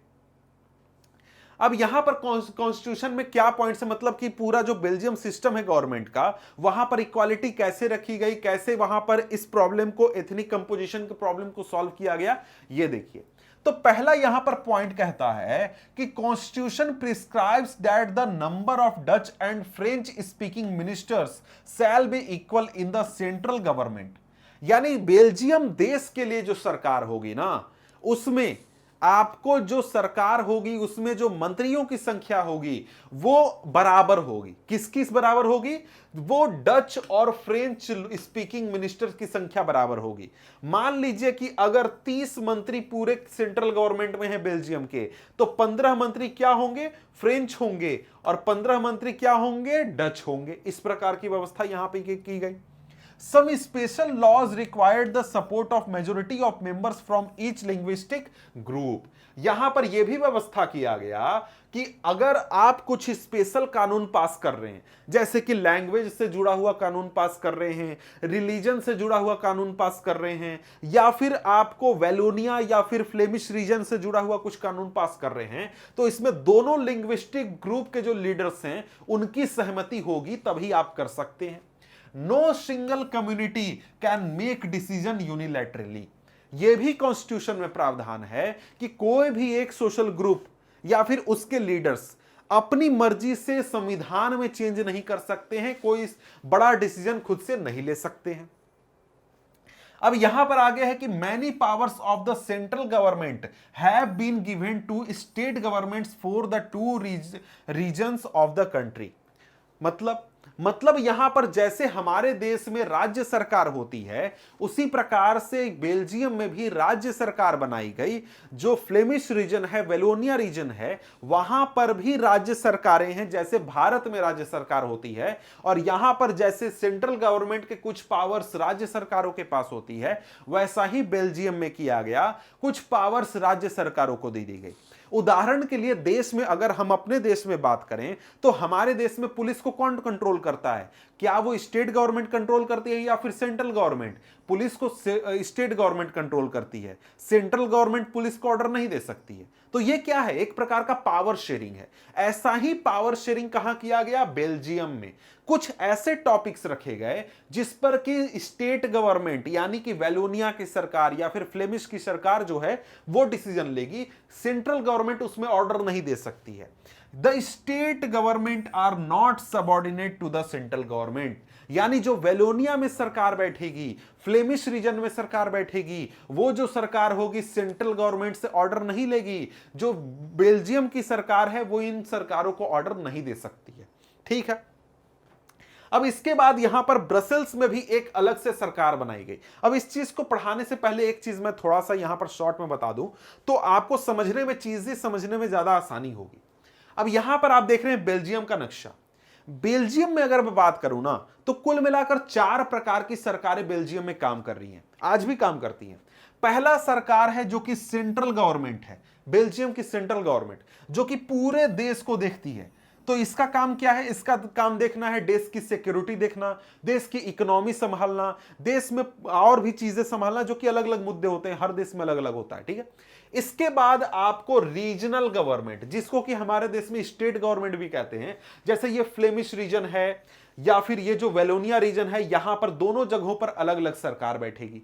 इसके बाद तीसरी सरकार आती है जो कि ब्रसेल्स में सरकार है, जो कि यहां पर आपको देश की राजधानी है, यहां पर अलग से सरकार होगी जो कि अलग से ब्रसेल्स के लिए काम करेगी। ठीक है, इसके बाद चौथी सरकार है यहां पर, वो है कम्युनिटी गवर्नमेंट। ये कम्युनिटी गवर्नमेंट जो है ना, ये कम्युनिटी गवर्नमेंट अलग अलग कम्युनिटी के लिए अलग अलग है, यानी फ्रेंच लोगों के लिए अलग, डच लोगों के लिए अलग, या फिर जर्मन लोगों के लिए अलग। इसमें क्या होता है कि जो गवर्नमेंट है, जो ये आपको कम्युनिटी गवर्नमेंट है, ये एजुकेशन, लैंग्वेज से जुड़े हुए, कल्चर से जुड़े हुए मुद्दों पर डिसीजन लेती है। उस पर रीजनल गवर्नमेंट, सेंट्रल गवर्नमेंट या फिर ब्रसेल्स की सरकार ऑर्डर नहीं दे सकती है। फ्रेंच लोगों के कल्चर से जुड़ा हुआ डिसीजन जो होगा वो फ्रेंच लोगों की कम्युनिटी गवर्नमेंट लेगी। ये चीज एक प्रकार से प्रावधान था। इसको आइए देख लेते हैं। तो आगे यही कहता है कि Brussels has a separate government in which both the communities have equal representation. जो ब्रसेल है, बेल्जियम की राजधानी, यहां पर भी एक स्पेशल सरकार है जहां पर कि फ्रेंच और डच कम्युनिटीज लोगों का रिप्रेजेंटेशन बराबर है। समझ गए? तो यहां कहता है कि the French speaking people accepted equal representation in Brussels because the Dutch speaking community has accepted equal representation in the central government। अब यहां पर एक क्वेश्चन पूछता है, क्वेश्चन कई बार ये पूछा है कि भाई देखो, अगर तुम देखो यहां पर अगर तुम नक्शा देखते हो तो नक्शा में तुमको क्या पता है कि जो राजधानी है ब्रसेल्स, वहां पर फ्रेंच भाषा बोलने वाले लोगों की आबादी 80% है। तो उन्होंने इक्वल रिप्रेजेंटेशन क्यों स्वीकार कर लिया? इक्वल रिप्रेजेंटेशन वाली सरकार ब्रसेल्स में क्यों बैठती है कि डच और फ्रेंच लोगों का रिप्रेजेंटेशन बराबर होगा? ऐसा क्यों हुआ? इसका रीजन ये है क्योंकि देखो, हमने देखा कि 59% है डच लोग पूरे देश में और यहां पर 40% है फ्रेंच लोग, लेकिन जो हमारा कैपिटल रीजन है यहां पर फ्रेंच 80 हैं और डच 20 हैं। तो पूरे देश की जो सरकार है, सेंट्रल गवर्नमेंट, वहां पर इक्वल रिप्रेजेंटेशन है ना? है। तो वहां पर डच लोग पावरफुल होते हुए भी फ्रेंच लोगों को इक्वल रिप्रेजेंटेशन दिए हैं। जी हां, दिए हैं। तो उसी चीज की वजह से यहां पर जो फ्रेंच लोग हैं जो कि कैपिटल रीजन में पावरफुल हैं, इन्होंने डच लोगों को भी इक्वल रिप्रेजेंटेशन दिया। तो दोनों जगहों पर, कहीं पर दोनों जगहों पर अलग अलग लोग पावरफुल हैं, लेकिन सभी जगहों पर इक्वल रिप्रेजेंटेशन रखा गया है और इक्वल रिप्रेजेंटेशन के आधार पर एक प्रकार से यहां पर सरकार चलती है। तो यहां पर अगर हम आगे बात करें तो आगे कहता है कि apart from the central and state government there is a third kind of government. This is community government, is elected by people belonging to one language community, Dutch, French and German speaking. तो यहां पर क्या है? यहां पर central government है, state government है, राजधानी ब्रसेल्स के लिए अलग से गवर्नमेंट है, लेकिन यहां पर है आपका अलग से एक कम्युनिटी गवर्नमेंट। कम्युनिटी गवर्नमेंट जो होती है उसके लिए जो वोटिंग होता है वो हर एक कम्युनिटी का अलग अलग होता है। मतलब डच लोगों के लिए अलग से कम्युनिटी गवर्नमेंट है, फ्रेंच लोगों का अपना कम्युनिटी गवर्नमेंट है, जर्मन लोगों का अपना कम्युनिटी गवर्नमेंट है। अब ये लोग क्या करते हैं? कम्युनिटी गवर्नमेंट क्या करती है? जो कम्युनिटी गवर्नमेंट होती है वो अपने कम्युनिटी का, मतलब फ्रेंच लोगों का जो कम्युनिटी गवर्नमेंट होगा वो फ्रेंच लोगों का culture, education, language related issues को देखती है। मतलब कि लैंग्वेज में क्या पढ़ाना है, नहीं पढ़ाना है, लैंग्वेज बोलना है तो कैसे बोलना है, लैंग्वेज का ग्रामर सही है नहीं है, इस प्रकार की जो चीजें होती हैं वो ये लोग देखते हैं। ठीक है, डच लोगों के लिए अलग होगा, फ्रेंच लोगों के लिए अलग होगा और जर्मन लोगों के लिए अलग होगा। वोटिंग कौन करेगा? डच लोगों का जो सरकार होगा, कम्युनिटी गवर्नमेंट, उसके लिए डच लोग वोट करेंगे। फ्रेंच लोगों का जो कम्युनिटी गवर्नमेंट होगा उसके लिए फ्रेंच लोग वोट करेंगे। इस प्रकार से यहां पर व्यवस्था चलती है। अब यहां पर आगे कहता है कि you might find the Belgian model very complicated. आपको लगेगा कि यार बेल्जियन मॉडल बहुत कॉम्प्लिकेटेड है, और रियलिटी में है भी, और यहां तक कि जो बेल्जियम में लोग रहते हैं उनको भी यह चीज बहुत कॉम्प्लिकेटेड लगता है। लेकिन ये जो अरेंजमेंट किया गया है, यह जो व्यवस्था की गई है बेल्जियम में, इसने आज तक बहुत अच्छे से काम किया है, बहुत अच्छे से काम किया है, और एक प्रकार से पूरे देश में शांति बनाए रखने में यह व्यवस्था सक्सेसफुल रही है। और यहां पर किसी भी प्रकार का गृह युद्ध या फिर लोगों के बीच में टेंशन, कम्युनिटीज के बीच में टेंशन नहीं रही है, और देश का बंटवारा होने या फिर झगड़ा होने तक का कोई बात नहीं रहा है। अब यहां पर क्या हुआ, जब यूरोप के बहुत सारे देश आपस में मिलकर यूरोपियन यूनियन बना रहे थे, तो बेल्जियम की व्यवस्था को देखते हुए, बेल्जियम को एक आइडियल स्टेट के रूप में देखते हुए, यूरोपियन यूनियन का हेडक्वार्टर कहां बनाया गया? ब्रसल्स में बनाया गया। तो यहां पर यह क्वेश्चन आपसे सिंपली पूछ सकता है कि भाई यूरोपियन यूनियन का हेडक्वार्टर कहां है? यह सिंपल क्वेश्चन पूछ देगा। तो आप क्या आंसर कीजिएगा? ब्रसल्स आंसर कीजिएगा। ठीक है, और ये यूरोपियन पार्लियामेंट का आपको तस्वीर यहां पर दिखाया गया है। यूरोपियन पार्लियामेंट क्यों कह रहा हूं भाई? तो यूरोपियन यूनियन है ना, उसका अपना पार्लियामेंट है। ठीक है, पूरे देश का ग्रुप है वो, यूनियन है। ठीक है, अब यहां पर आगे बात करें तो आगे यहां पर बढ़ते हैं। तो आगे यहां पर बेल्जियन पॉलिटिकल सिस्टम के कुछ पॉइंट्स मैंने लिखे हैं, आप इसको नोट्स के रूप में लेना चाहते हैं तो स्क्रीनशॉट ले सकते हैं। तो इसके बाद अगर हम लोग आगे बढ़ें तो आगे यहां पर हमारे सामने कहता है कि what do we learn from these two stories of Belgium and Sri Lanka. जब हम इन दोनों स्टोरीज को देखते हैं, बेल्जियम की कहानी पढ़ते हैं, श्रीलंका की कहानी पढ़ते हैं, तब हमें क्या सीखने को मिलता है? तो हमें सीखने को मिलता है कि देखो भाई, दोनों देश क्या है? डेमोक्रेसी है, दोनों जगहों पर चुनाव होता है, इलेक्शन होता है। ठीक है, लेकिन यहां पर पावर शेयरिंग किस प्रकार से किया गया वो दोनों देशों में अलग अलग है। श्रीलंका में मेजोरिटेरियन पॉलिसीज अपनाई गई, वहां पर बहुसंख्यकवाद अपनाया गया, पावर शेयरिंग सही तरीके से नहीं किया गया। और वहीं जो बेल्जियम है, बेल्जियम के लीडर ने एक प्रकार से समझा कि भाई देखो, हमें क्या करना होगा? इक्वालिटी रखनी होगी, पावर शेयरिंग सही से करना होगा, लोगों के फीलिंग्स का रिस्पेक्ट करना होगा, लोगों के इंटरेस्ट का रिस्पेक्ट करना होगा, अलग अलग कम्युनिटीज को हमें साथ रखने के लिए ये सारी चीजें करनी होंगी। उससे क्या हुआ? उससे हुआ ये कि यहां पर जो पावर शेयरिंग है वो सही तरीके से किया गया, और बेल्जियम में सभी कम्युनिटीज ने ऐसा व्यवस्था बनाया कि सभी लोगों को सभी चीजें स्वीकार है, किसी को कोई भी टेंशन या फिर तकलीफ नहीं है। तो इसके कॉन्ट्रास्ट में श्रीलंका में क्या हुआ भाई? देखो, यहां पर ऐसी व्यवस्था बनी कि लोग खुश नहीं थे, तमिल्स खुश नहीं थे, उनके साथ भेदभाव हो रहा था। तो ये इस चीज की वजह से श्रीलंका में क्या हुआ, एक प्रकार से आप ये समझ सकते हैं। तो यहां पर दोनों देशों में अंतर क्या था? दोनों देशों में अंतर था कि भाई पावर शेयरिंग किस प्रकार से किया गया था। श्रीलंका में पावर शेयरिंग सही से नहीं किया गया था, वहां पर मेजोरिटेरियन पॉलिसीज अपनाई गई। वहीं जो हमारा देश है बेल्जियम, वहां पर पावर शेयरिंग सही तरीके से किया गया और देश को बहुत फायदा हुआ, वहां पर किसी भी प्रकार का युद्ध या फिर किसी भी प्रकार का झगड़ा नहीं हुआ। ठीक है, अब यहां पर हमारे सामने एक शॉर्ट टॉपिक आ जाता है, ये टॉपिक है why power sharing is desirable. अब ये टॉपिक बहुत इंपॉर्टेंट है। क्यों इंपॉर्टेंट है भाई? क्योंकि इससे कई बार क्वेश्चन पूछे जाते हैं, बहुत क्वेश्चन यहां से आते हैं। सिंपल क्वेश्चन पूछ देगा, why give reasons why power sharing is desirable, 2015 में पूछा है। इसके बाद अगर हम लोग देखें तो why power sharing is desirable, explain giving any 3 prudential reasons, ये चीज भी पूछ देगा। Right 1 prudential and 1 moral reason for power sharing, दोनों चीज हम यहां पर देखेंगे, पूरा समझेंगे। ठीक है, इसके अलावा आपसे पूछेगा what is power sharing, why power sharing is important in democracy, और इसके अलावा और भी कई सारे क्वेश्चंस हैं जो कि प्रीवियस ईयर में पूछे गए हैं। तो यहां पर आपको देखिए, बेल्जियम का मैं ऊपर कहानी बता रहा था, बेल्जियम में पावर शेयरिंग, तो उसमें क्वेश्चन पूछता है explain any 3 elements of the Belgian model of power sharing. जो पॉइंट्स मैंने आपको दिए थे 4-5 पॉइंट्स, उसमें से आप उठाकर लिख सकते हैं। ठीक है, तो आइए आगे बढ़ते हैं। Why power sharing is desirable, यानी पावर शेयरिंग हमें क्यों करना चाहिए। वैसे मैंने जो दो कहानियां आपको समझाई, दो कहानियां पढ़ाई, इन दो कहानियों को पढ़ के आपको थोड़ा सा आइडिया लग गया होगा कि भाई पावर शेयरिंग क्यों जरूरी है, क्यों होना चाहिए पावर शेयरिंग। उसको आइए पॉइंट्स के रूप में या फिर एनसीईआरटी में क्या बताया गया है समझ लेते हैं। कहता है कि thus two different sets of reason can be given in favor of power sharing. Firstly, power sharing is good because it helps to reduce the possibility of conflict between social groups. Since social conflict often leads to violence and political instability, power sharing is a good way to ensure the stability of political order. Imposing the will of majority community over others may look like an attractive option in the short run, but in the long run undermines the unity of nation. पहला point क्या हुआ, पहला point यहां से आप लिख सकते हैं, power sharing is because it helps to reduce the possibility of conflict between social groups. पहला पॉइंट, इसको आप ऐसे भी लिख सकते हैं कि it helps to increase the unity in the nation. इस प्रकार से भी पॉइंट बनाकर लिख सकते हैं। और अगर एक्सप्लेन करना हो तो आप यहां से पूरा एक्सप्लेन कर सकते हैं कि भाई देखो, अगर हम लोग शॉर्ट में अगर पावर शेयरिंग सही से न करें तो सोशल कॉन्फ्लिक्ट होगा, उससे देश को नुकसान होगा। इस प्रकार से पॉइंट्स बनाकर आप लिख सकते हैं।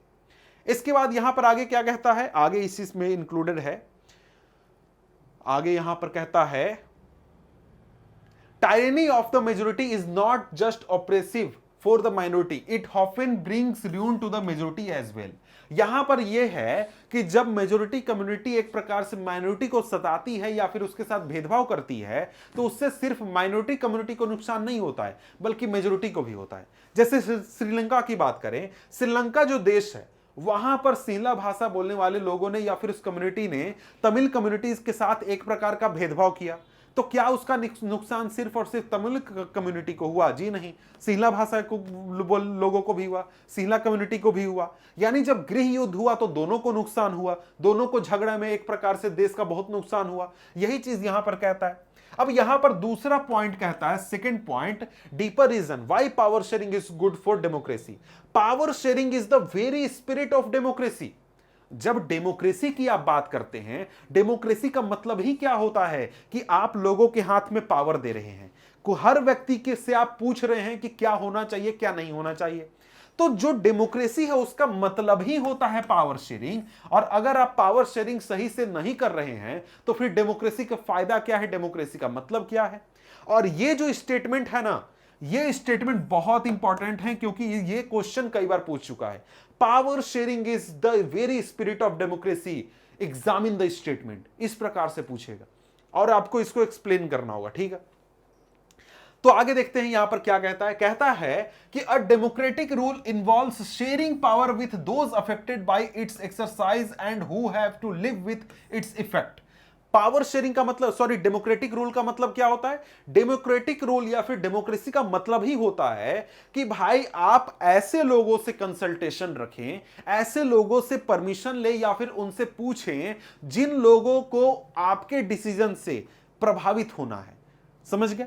जैसे अगर आपको कॉलेज में एडमिशन जाकर लेना है कि भाई आप 12th पास करेंगे फिर जाएंगे कॉलेज में एडमिशन लेने, तो आपको आईआईटी में जाना है, मतलब आपको इंजीनियर बनना है कि डॉक्टर बनना है या फिर प्रोफेसर बनना है, पायलट बनना है, क्या बनना है, आपसे गार्जियन पूछेंगे ना। तो यही चीज कहता है कि आप कोई भी डिसीजन ले रहे हैं तो उस डिसीजन के बारे में उन लोगों से पूछिए जो उस डिसीजन से प्रभावित हो रहे हैं। अब देश में यहां पर अगर आप देखें तो देश में कैसे शासन चलना चाहिए, कैसे नियम कानून बनने चाहिए, ये चीज अगर आपको व्यवस्था बनानी है तो ऐसे लोगों से पूछना है जो उससे प्रभावित हो रहे हैं। कौन हो रहे हैं भाई? देश की जनता। अब यहां पर जब आप मेजोरिटेरियन पॉलिसीज अपनाते हैं तो उसमें देश में कुछ लोगों से आप बात नहीं करते हैं, उनसे सवाल नहीं पूछते हैं, उनकी राय नहीं लेते हैं, तो वो लोगों का एक प्रकार से उनके लिए डेमोक्रेसी का फिर मतलब क्या है? समझ गए? तो आगे यहां पर कहता है कि a legitimate government is one where citizens through participation acquire a stake in the system. समझ गए? आगे कहता है कि let us call the first set of reasons prudential reason and the second moral. तो प्रूडेंशियल रीजन आपसे पूछेगा तो आप ये वाला पॉइंट बोलिएगा कि भैया देखो देश में यूनिटी बढ़ाता है या फिर सोशल इक्वालिटी बढ़ाता है या फिर एक प्रकार से आपको सोशल कॉन्फ्लिक्ट को रोकता है। आपको मोरल रीजन पूछेगा तो आप यहां पर लिख सकते हैं कि power sharing is the very spirit of democracy. समझ गए, इसको एक्सप्लेन कर सकते हैं। ठीक है, अब यहां पर आगे बढ़े तो आगे हमारे सामने क्या आता है, आगे एक प्रकार से खलील्स डायलेमा, खलील की कहानी है, आप इसको खुद से पढ़ सकते हैं, मैं इसको नहीं पढ़ाने वाला क्योंकि उतना इंपॉर्टेंट नहीं है। अब इसके बाद हम लोग आते हैं अगले टॉपिक पर। टॉपिक क्या है, फॉर्म्स ऑफ पावर शेयरिंग। यानी पावर शेयरिंग जरूरी है ये तो हम समझ गए, लेकिन पावर शेयरिंग हम करते कैसे हैं, पावर शेयरिंग कैसे हो सकता है।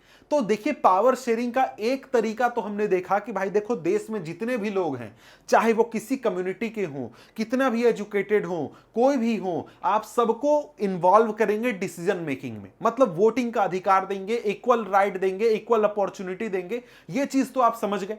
अब यहां पर देखिए, सरकार जब बनती है, जो सरकार बनती है उसमें जो पूरा सिस्टम चलता है, उसमें कैसे पावर शेयरिंग होता है, पावर शेयरिंग के क्या क्या तरीके होते हैं, ये चीज हम यहां पर पढ़ने वाले हैं। तो कहता है कि the idea of power sharing has emerged opposition to the notion of undivided political power. For a long time, it was believed that all power of a government must reside in one person or group of persons located at one place. पहले क्या होता था, पहले के जमाना में राजा होते थे, राजा के पास सारा पावर होता था। वहां पर समझा जाता था कि भाई राजा अगर कमजोर हो गया तो भाई देश टूट जाएगा, देश खत्म हो जाएगा, ऐसा होता था। लेकिन अब ऐसा नहीं होता है। अब हम लोग जानते हैं कि भाई देखो, अगर हमें देश अच्छे से चलाना है, पॉलिटिकल सिस्टम अच्छे से चलाना है, तो पावर एक जगह नहीं होना चाहिए, लोगों के बीच में बांट दिया जाना चाहिए, ताकि कोई भी एक व्यक्ति अपने जरूरत से ज्यादा या फिर नीड से ज्यादा पावर का यूज ना करे। अब यहां पर कहता है कि it was felt that if the power to decide is dispersed it would not be possible to quick decision and to enforce them. पहले यह माना जाता था कि अगर पावर बांट दिया जाएगा तो जल्दी जल्दी डिसीजन नहीं होगा, जल्दी जल्दी काम नहीं होगा, कानून पास नहीं होंगे, नियम बनने नहीं पाएंगे, बहुत नुकसान होगा। ठीक है, लेकिन जब से डेमोक्रेसी आया है तब से ये पूरी व्यवस्था चेंज हो चुकी है, इस प्रकार के विश्वास खत्म हो चुके हैं। और यहां पर कहता है कि one basic principle of democracy is that people are the source of all political power. Democracy का मतलब ही होता है कि जितना भी पॉलिटिकल पावर है वो किससे आया है, जनता से आया है। मतलब जनता जिसको वोट देगी उसके पास पावर होगा, जिसको वोट नहीं देगी, जिसको पसंद नहीं करेगी, उसके पास पावर नहीं होगा। ठीक है, in a democracy people rule themselves through institutions of self government. Democracy में क्या होता है, डेमोक्रेसी में जो जनता है वो खुद के ऊपर शासन करती है, सरकार बनाकर खुद के ऊपर शासन करती है। सरकार कोई राजा नहीं है, वो हमारे ऊपर शासन नहीं कर रही है, बल्कि हम खुद के ऊपर शासन कर रहे हैं सरकार के जरिए।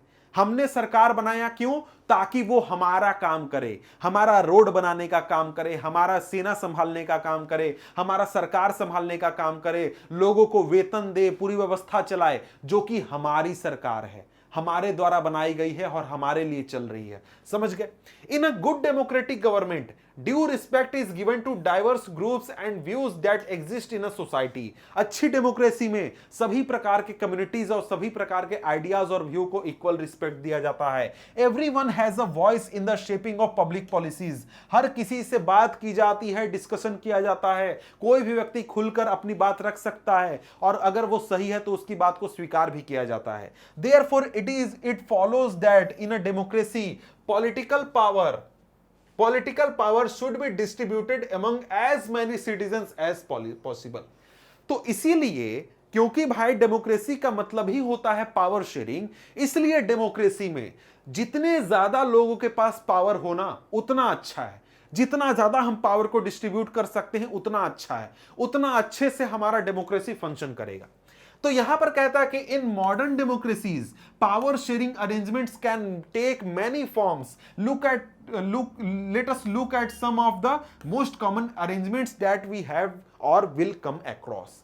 तो यहां पर देखिए, डेमोक्रेसी में कई प्रकार से हम पावर डिस्ट्रीब्यूट कर सकते हैं, अलग अलग लोगों के पास पावर दे सकते हैं। तो यहां पर कुछ फॉर्म्स हैं जो कि हम यहां पर देखते हैं। तो पहला फॉर्म है पावर शेयरिंग का, वो है power is shared among different organs of government such as legislature, executive and judiciary. Let us call this horizontal distribution of power. अब यहां पर ये क्वेश्चन इंपॉर्टेंट है कि यहां पर आपको क्वेश्चन पूछेगा what is horizontal distribution of power in government, या फिर आपको पूछ देगा what is how is power shared among different organs of government. तो पूरा प्रोसेस आपको वहां पर एक्सप्लेन करना होगा, ठीक है। अब यहां पर देखिए जो आपको ऑर्गन्स बताए गए हैं वो है लेजिस्लेचर, एग्जीक्यूटिव और जुडिशरी। अब ये क्या चीज होती है भाई? तो देखिए आप अगर अपने देश में कभी न्यूज देखते होंगे, कभी एक प्रकार से कुछ पॉलिटिकल चीजों के बारे में जानते होंगे, तो आपको पता होगा कि भाई हमारे देश में क्या है, हमारे देश में पार्लियामेंट है। पार्लियामेंट क्या है? हमारे पूरे सिस्टम का लेजिस्लेटिव ब्रांच है। मतलब कि यहां पर जो हमारे देश में कानून बनता है ना, कानून बनाने का काम कौन करता है? लेजिस्लेचर करता है। इसके बाद आता है हमारे देश का एग्जीक्यूटिव ब्रांच, यानी कि जो हमारे प्रेसिडेंट होते हैं, प्रधानमंत्री होते हैं, या फिर जो पूरा उनका व्यवस्था होता है, सिस्टम होता है, ब्यूरोक्रेसी होती है, ये लोग क्या करते हैं? ये लोग कानून को लागू करने का काम करते हैं। मतलब कि जो लेजिस्लेचर पार्लियामेंट है उसने कानून बना दिया, ये लोग कानून को लागू करेंगे, देखेंगे कि सब कुछ अच्छे से लागू हो जाए। अब इसके बाद हमारे देश में आता है judicial branch, supreme court, high court, lower court, ये सारे कोर्ट होते हैं। इनका का काम क्या है? इनका काम है कानून को चेक करना कि लागू अच्छे से हुआ या नहीं, किसी व्यक्ति ने कानून तोड़ा या नहीं तोड़ा। तो ये चेक करने का काम कौन करता है? जुडिशरी करती है।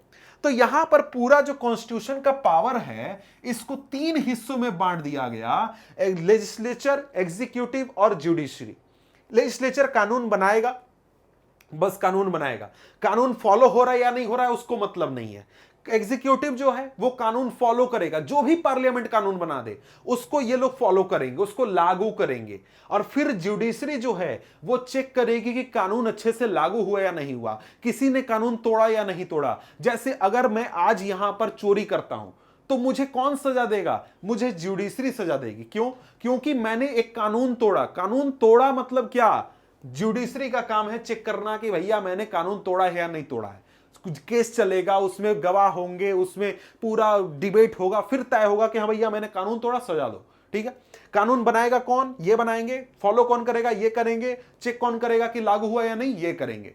तो यहां पर इस प्रकार से यहां पर हॉरिजॉन्टल डिस्ट्रीब्यूशन कर दिया जाता है पावर का, ताकि एक व्यक्ति के पास, जैसे प्रधानमंत्री के पास या फिर राष्ट्रपति के पास या फिर किसी सांसद के पास या फिर किसी जज के पास बहुत ज्यादा पावर ना हो, सभी के पास लिमिटेड पावर यहां पर बांट दिए जाते हैं। ठीक है। अब यहां पर आगे यही चीज आपको वर्ड्स में लिखे हुए हैं, चलिए इसको पढ़ लेते हैं। तो यहां पर कहता है कि this is let us call this horizontal distribution of power because it allows different organs of government placed at the same level to exercise different powers। यानी कि जो तीनों सरकार के अंग हैं, लेजिस्लेचर है, एग्जीक्यूटिव है, जुडिशरी है, तीनों सेम लेवल पर हैं, कोई ऊपर नीचे नहीं है। तो ये क्या है? एक हॉरिजॉन्टल डिस्ट्रीब्यूशन ऑफ पावर है।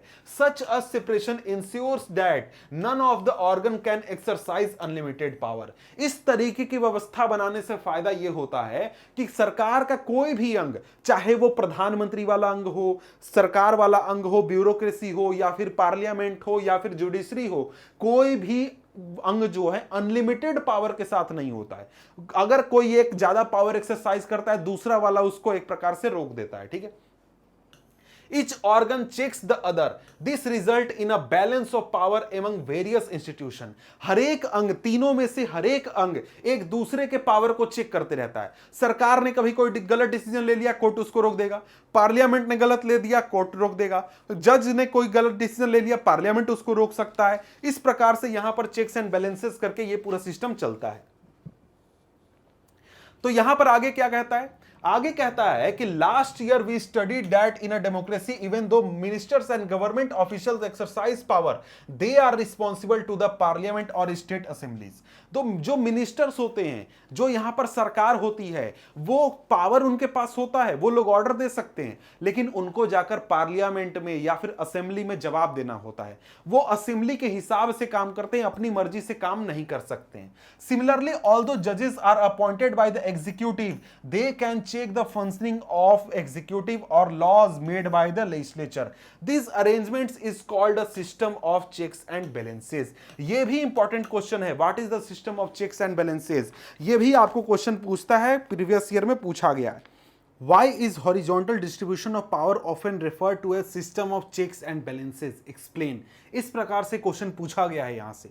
इसके अलावा इस टॉपिक से और भी क्वेश्चन पूछे गए हैं, जैसे describe horizontal and vertical share power sharing in modern democracies, मतलब जो नेक्स्ट हम पढ़ेंगे इन दोनों को कंपेयर करने के लिए। इसके अलावा क्वेश्चन पूछा गया है इन modern democracies power is often shared among different organs of government. Explain, तो वो पूरा प्रोसेस आप एक्सप्लेन कर सकते हैं। इसके अलावा क्वेश्चन पूछा है explain how power is shared among different organs of government, ये आपको पूछा है। तो 3 प्रकार से पूछा है और भी तरीके से पूछ सकता है। अब इसके बाद हम लोग अगला फॉर्म ऑफ पावर शेयरिंग देखते हैं। ये अगला फॉर्म ऑफ पावर शेयरिंग है आपका at among different governments at different level. Power can be shared among governments at different level, मतलब अलग अलग स्तर की सरकार के बीच पावर शेयरिंग हो सकता है। ये कैसे होता है भाई? तो यहां पर कहता है कि a general government for the entire country and governments at the provincial और regional level. Such a general government for the entire country is usually called federal government. In India we refer to as is central और union government. The government at the provincial और regional level are called by different name in different countries. जैसे हमारे देश में state government कहा जाता है। In India we call them state governments. This system is not followed in all countries. दुनिया के सभी देशों में ऐसा नहीं होता है। अब यहां पर किस चीज की हम लोग बात कर रहे हैं?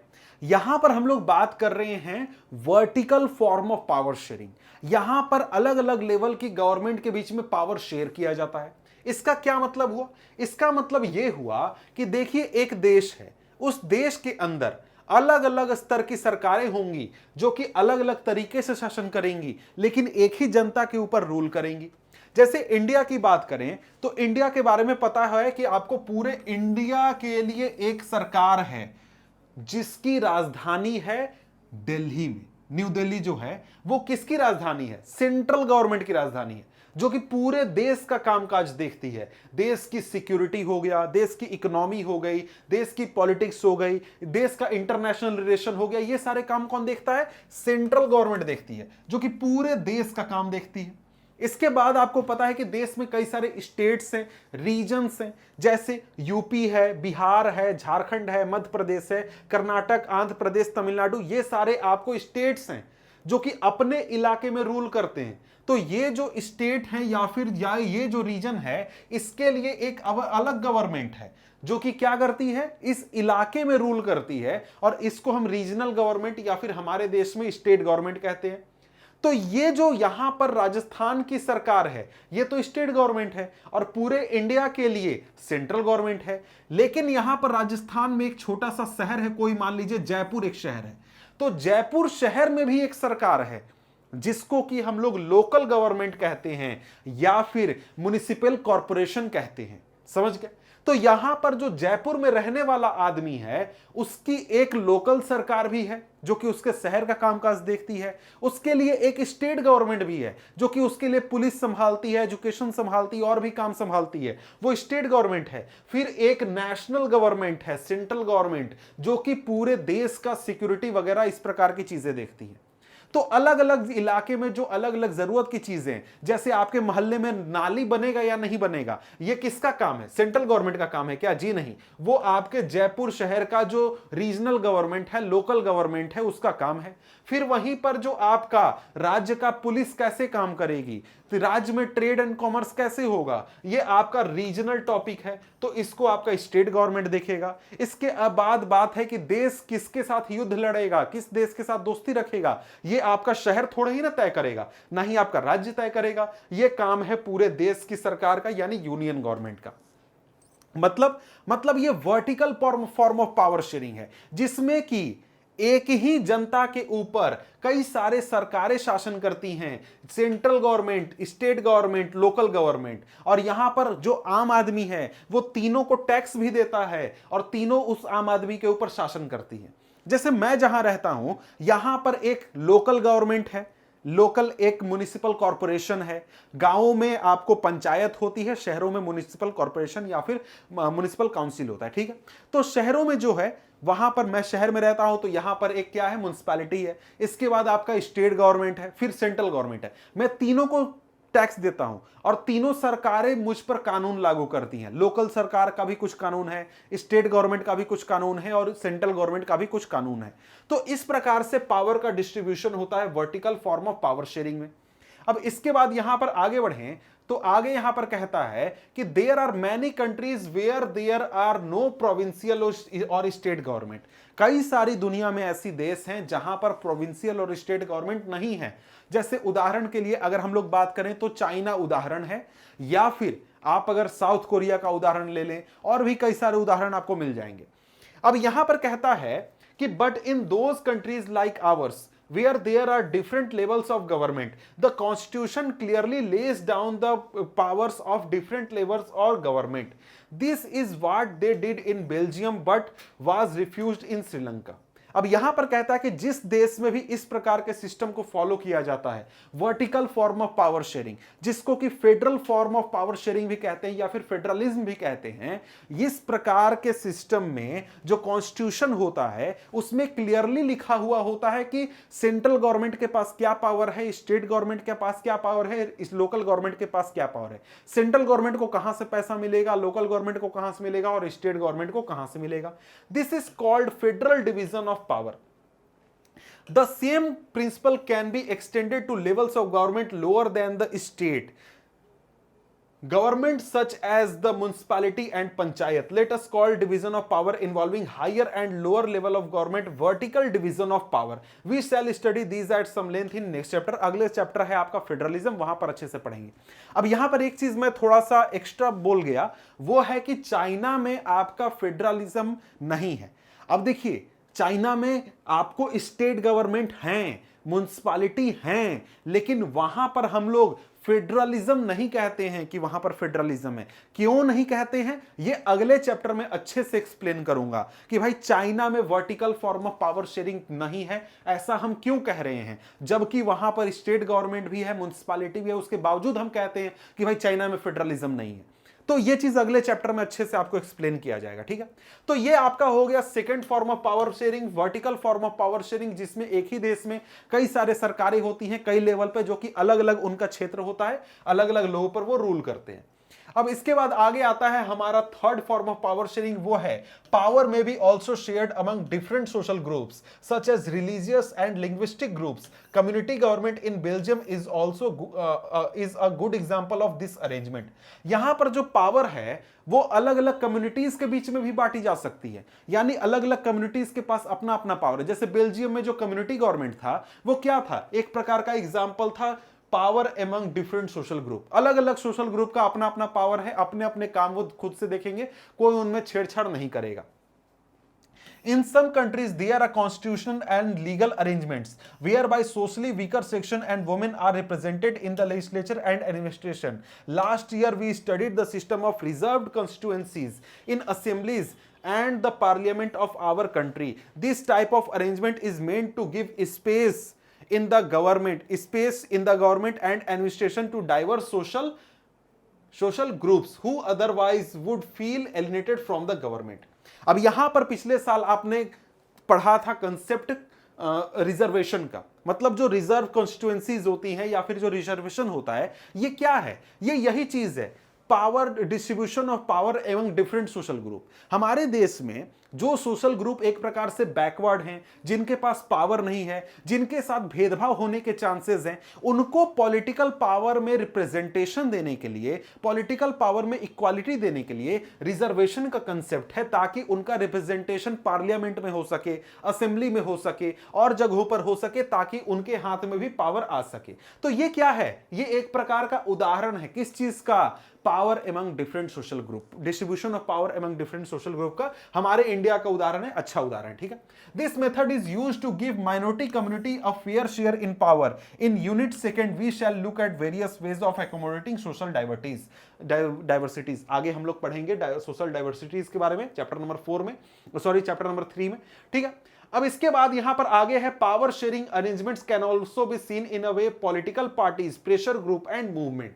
अब यहां पर देखिए पावर शेयरिंग का एक और रूप हो सकता है। अभी तक जो हमने एक प्रकार से पावर शेयरिंग की बात की, वो बात की कि गवर्नमेंट का पावर में कैसे लोगों को हिस्सेदारी मिले। लेकिन यहां पर एक प्रकार से हम बात करेंगे कि जो लोग गवर्नमेंट से बाहर हैं उनके हाथ में भी पावर हो सकता है। कैसे हो सकता है भाई, ये चीज समझते हैं। अब यहां पर देखिए कहता है कि power sharing arrangements can be seen in the way political parties, pressure groups and movement control और इन्फ्लुएंस दोज इन पावर। यानी ये लोग जो होते हैं, जो कि प्रेशर ग्रुप होते हैं, पॉलिटिकल पार्टीज होती हैं, या फिर जो मूवमेंट होते हैं, आंदोलन होते हैं, जो लोग सरकार में नहीं हैं, वो सरकार के ऊपर प्रेशर डालते हैं, सरकार को कंट्रोल करते हैं, सरकार को एक प्रकार से प्रभावित करते हैं और उनको एक प्रकार से डिसीजन चेंज करने पर मजबूर करते हैं। In a democracy the citizens must have freedom to choose among various contenders for power. In contemporary democracies, this takes the form of competition among different parties. अब यहां पर कहता है कि देखिए डेमोक्रेसी में क्या होता है, डेमोक्रेसी में लोगों के पास ऑप्शन होता है कि किसको वो चुने किसको ना चुने। लोगों के पास एक प्रकार से कंपटीशन होता है कि भाई देखो हर आदमी जो है कह रहा है कि हम आपकी बात मानेंगे, हम चुनाव में ये कर देंगे, सरकार में बनेंगे तो ये कर देंगे वो कर देंगे, ऐसी चीजें होती हैं। अब इस प्रकार का जब कंपटीशन होता है उससे एक प्रकार से यह तय होता है कि कोई भी एक व्यक्ति पावर में ना रहे। अगर वो व्यक्ति पावर में आया है, सही से काम नहीं करता है, जनता उसको पसंद नहीं करती है, तो 5 साल बाद उसको हटा दिया जाएगा। तो ये क्या है, ये एक प्रकार से पॉलिटिकल पार्टीज की वजह से क्या है, पावर शेयरिंग है। एक बार इसके पास पावर रहेगा, अगले बार उसके पास पावर रहेगा, तीसरी बार किसी और के पास पावर चला जाएगा। तो ये भी एक फॉर्म ऑफ पावर शेयरिंग हो गया। इसके बाद यहां पर यही कहता है कि in the long run power is shared among different political parties that represent different ideologies and social group. Her political party का आइडियोलॉजी अलग होता है, वो अलग अलग चीजों को रिप्रेजेंट करते हैं, अलग अलग सोशल क्लास को रिप्रेजेंट करते हैं। तो सभी लोगों को एक प्रकार से पावर में शेयरिंग मिल जाता है। 5 साल ये वाला पार्टी, अगला बार 5 साल दूसरा पार्टी, तीसरा साल 5 साल दूसरा पार्टी, इस प्रकार से अलग अलग लोगों को पावर मिल गया। एक और फॉर्म है पावर शेयरिंग पॉलिटिकल पार्टीज के रूप में, वो ये है कि देखिए सरकार में जो पार्टी है वो तो अपना काम कर रही है, सरकार चला रही है, लेकिन कुछ लोग हैं जो कि हार गए थे, पॉलिटिकल पार्टीज हैं जो कि अपोजिशन में बैठे हुए हैं। तो सरकार अगर कुछ गलत करती है तो ये अपोजिशन में बैठे हुए पॉलिटिकल पार्टीज उनका विरोध करते हैं, आंदोलन निकालते हैं और सरकार का एक प्रकार से सरकार को इन्फ्लुएंस करते हैं। तो इस प्रकार से भी पावर शेयरिंग होता है, जिससे कि सरकार के ऊपर कंट्रोल रहता है, सरकार को कंट्रोल किया जाता है, पावर को कंट्रोल किया जाता है, अफेक्ट किया जाता है। ठीक है। Sometimes this kind of sharing can be direct, where two or more parties form an alliance or to contest election. If their alliance is elected, they form a coalition government and thus share power. कई बार कोalition government बनती है, वहां पर दो parties power sharing directly करती हैं, साथ में मिलकर सरकार बनाती हैं और पावर शेयरिंग होता है। और in a democracy we find interest groups such as those of traders, businessmen, industrialist, farmer and industrial workers. India में या फिर इंडिया के जैसे जितने भी डेमोक्रेटिक कंट्रीज हैं, हर जगह पर आपको ग्रुप बनाने की आजादी है, संगठन बनाने की आजादी है। तो इंडिया में आपको कई प्रकार के आपको ग्रुप मिल जाएंगे, जैसे कि फार्मर्स का यूनियन मिल जाएगा, मजदूर संगठन मिल जाएंगे, या फिर ट्रेडर्स ग्रुप मिल जाएंगे, ट्रेडर्स यूनियन मिल जाएंगे, इंडस्ट्रियलिस्ट लोगों का यूनियन है। हर तरीके के लोगों का, हर प्रोफेशन के लोगों का, हर तरीके के आपको एथनिक कंपोजिशन के लोगों का ग्रुप मिल जाएगा। तो ये लोग क्या करते हैं, ये लोग एक प्रकार से अपनी बातों को आगे रखते हैं, अपनी बात मनवाने के लिए सरकार के ऊपर प्रेशर डालते हैं और गवर्नमेंट पावर के ऊपर इनका एक प्रकार से कंट्रोल होता है। कैसे कंट्रोल होता है भाई, अब मान लो सरकार है, सरकार कुछ कर रही है, वो चीज किसानों को पसंद नहीं आए तो किसान क्या करेंगे, आंदोलन करेंगे। उनका जो संगठन है वो सरकार के ऊपर दबाव डालेगा और सरकार से अपनी बात मनवाने की कोशिश करेगा, सरकार को एक प्रकार से दबाव डालेगा।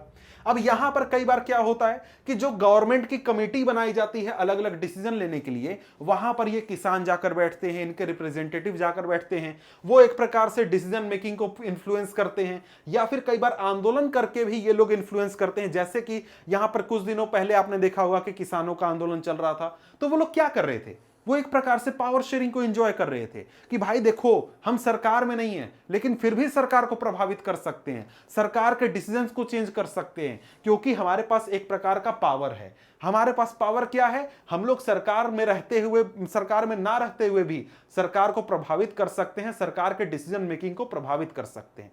ठीक है। अब इसके बाद अगर हम लोग आगे बढ़े तो आगे यहां पर हमारा जो है वो चैप्टर खत्म होता है। चैप्टर तो वैसे खत्म हो गया। एक चीज और बता दूं यहां पर एक्स्ट्रा में कि यहां पर मूवमेंट की बात नहीं की गई और प्रेशर ग्रुप की नहीं बात की गई। प्रेशर ग्रुप वही जो मैंने ट्रेडर्स का यूनियन या फिर मजदूरों का संगठन या फिर आपको इंडस्ट्रियलिस्ट लोगों का संगठन बताया, वो एक प्रकार के प्रेशर ग्रुप होते हैं जो कि एक खास मकसद से एक प्रकार के टारगेट को अचीव करने के लिए अपना एक ग्रुप बनाते हैं।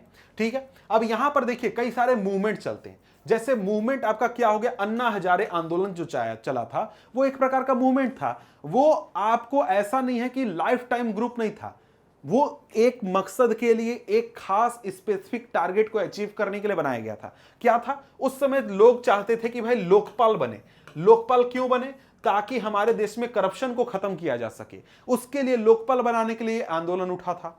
इसी प्रकार के कई और मूवमेंट चलते हैं। जैसे नर्मदा बचाओ आंदोलन चला था, वो नर्मदा नदी को बचाने के लिए आंदोलन चला था। वो टारगेट अचीव हो गया, मूवमेंट खत्म हो गया।